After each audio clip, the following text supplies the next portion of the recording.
நேற்று மதியம் லஞ்சுக்கு முட்டை கிரேவி செய்யலாம் அப்படின்னு சொல்லிட்டு முட்டை கிரேவி போஸ்ட் பண்ணியிருந்தேன். ஆக்சுவலாக இப்போ நம்ம மதியம் செஞ்சு கொடுக்குறது கிடையாது. இங்கே அப்பார்ட்மெண்ட்டில் ஈவினிங் மட்டும் செஞ்சு கொடுக்குறக்கே நமக்கு கரெக்டான டைம் இருக்குது. அப்படிங்கிறனால ஈவினிங் மெனூஸ் மட்டும்தான் இப்போ நம்ம எடுத்து செஞ்சிட்ருக்கோம்.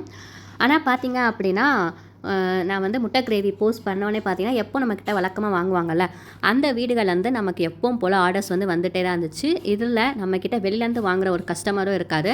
அவர் வந்து பார்த்தீங்கன்னா 2 பாக்ஸ் முட்டை கிரேவியும் அவருக்கு ஒயிட் ரைஸும் கேட்டிருந்தார். ஸோ அதையும் அவருக்கு வந்து பேக் பண்ணிட்டோம்.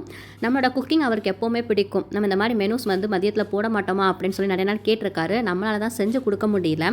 என்னை பொறுத்தளவுக்கு நம்ம க்ளவுட் கிச்சனாக ஆர்டர் எடுத்து செய்கிறது பெஸ்ட்டா, இல்லை ஸ்விக்கி ஜொமேட்டோவை நம்பி இருக்கிறது பெஸ்ட்டா அப்படின்னா கண்டிப்பாக நம்ம ஆர்டர் எடுத்து க்ளவுட் கிச்சனில் வெளியில் நம்ம தெரிஞ்சவங்க இப்போ நாங்கள் அப்பார்ட்மெண்ட்டில் செஞ்சு கொடுக்குறோம்ல, அதுதான் பெஸ்ட்டு.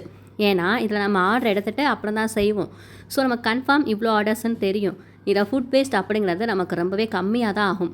ஆனால் இதுவே ஸ்விக்கி ஜொமேட்டோன்னு வைங்களேன், நமக்கு வந்துட்டு ஆர்டர் வந்து வருமா வராதான்னு தெரியாது. நம்ம செஞ்சு வச்சுட்டே உட்காந்துருப்போம். ஆர்டர் எவ்வளோ வரும் அப்படின்னு சொல்லிட்டு தெரியாது, வராமல் கூட போகலாம். ஸோ நம்ம செஞ்சு வச்சதெல்லாம் நமக்கு வேஸ்ட்டாக போகிறதுக்கு சான்சஸ் வந்து இருக்குது. ஸோ பெஸ்ட்டு எது அப்படின்னா இந்த மாதிரி நம்ம ப்ரீ ஆர்டர் எடுத்து செய்கிறதான். அன்றைக்கி எங்களுக்கு முட்டை கிரேவிக்கு பார்த்திங்க அப்படின்னா டோட்டலாக 10 பாக்ஸஸ் வந்து கொடுத்தோம்.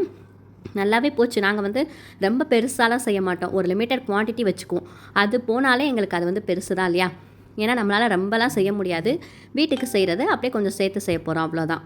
அந்த மாதிரி தான் நம்ம செஞ்சு கொடுத்துட்ருக்கோம். எல்லாத்துக்கும் பாக்ஸ் வந்து பேக் பண்ணியாச்சு. வெளியிலேருந்து கேட்டவர் பார்த்தீங்க அப்படின்னா ஃபுட்டு ரைஸோடு சேர்த்து கேட்டிருந்தார் இல்லையா? ஸோ அவருக்கு ஒயிட் ரைஸும் வச்சாச்சு. அப்புறம் பாதாம் வந்து இங்கே நான் சேல்ஸ் பண்ணுறதுக்காக போஸ்ட் பண்ணியிருந்தேன்.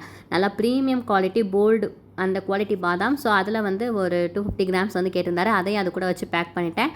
அவரோட எம்ப்ளாயி விட்டு அவர் வீட்டுக்கே வந்து வாங்கிட்டும் போயிட்டார். ரொம்ப ஹாப்பியாக இருந்துச்சு. இந்த மாதிரி நம்மளோட ஃபுட்டு வந்து ஒவ்வொருத்தவங்களுக்கும் பிடிச்சி வாங்குறாங்க அப்படின்னு சொல்லி நினைக்கும்போது.